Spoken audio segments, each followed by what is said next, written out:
Сәлем балалар, бүгінгі өтетін тақырыбымыз 118 сабақ.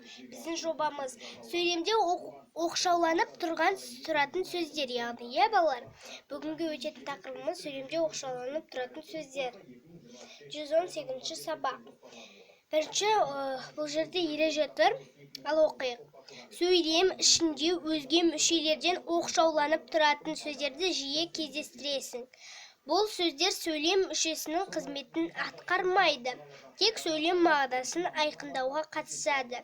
Сондай сөздердің бірі одағай.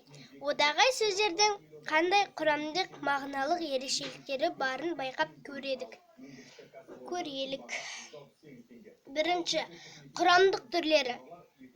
Негізгі: ау, па, әй, пай, беу. Туынды: бәрекелді, ойпырмай. Күрделі: пай, шөре. Екінші, мағыналы түрлері. Көңіл күй, алақай, ох, қап. Жекіру, тәй, тек. Шақыру, көз, құрау.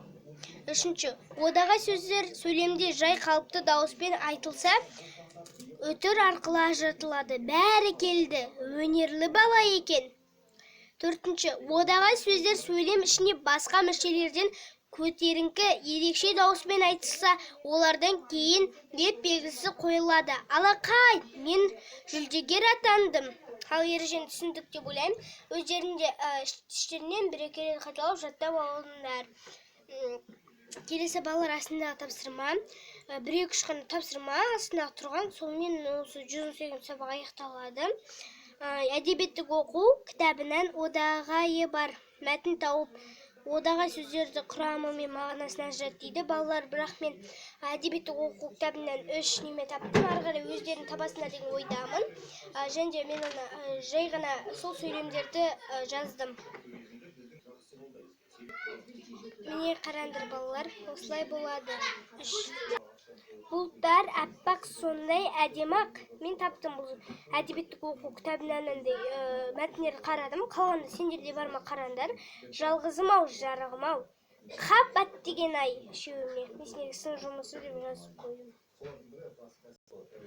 Балалар, бұл жерде оқшау сөздерге жататын қаратпа, қыстырма сөздердің біріне осындай бет құрастырып көру. Ол үшін қаратпа және қыстырма сөздердің мағыналық ерекшеліктерін зертте. Мысал келтір дейді. Мысалдар келтір деді.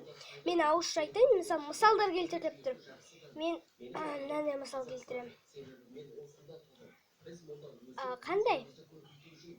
Ойпырмай, жетісіп тұрсың. Мысалы, ой, ана қыздай. Әй, бала. Немесе, ей, қараңдаршы мынаның түрін. Мысалы, осындай, балалар. Немесе осы жерде тұрған міне осындай. Ау, па, әй, тай, беу. Бәрекелді, ойпырмай, көз, құрау. Алақай, ох, қап. Сондай сөздер арқылы өздерін құрастыруға болады, оп-оңай. Келесі, дайындаған материалыңды сыныптастарың алдында қорға дейді. Бұл өздерің сыныптастардың алдында қорғайсыңдар, балалар. Келесі 119-120 сабақ. 119 сабақ 90-дық жиынтық бағалау өтеді, ТЖБ яғни. Ал 20 сабақта бақылау тектер жазасын үйретеді. Ал балалар, сау болыңдар. Бұл жерде оңай тапсырмалар. Түсіндіңдер деп ойлаймын. Бәрі сау болыңдар.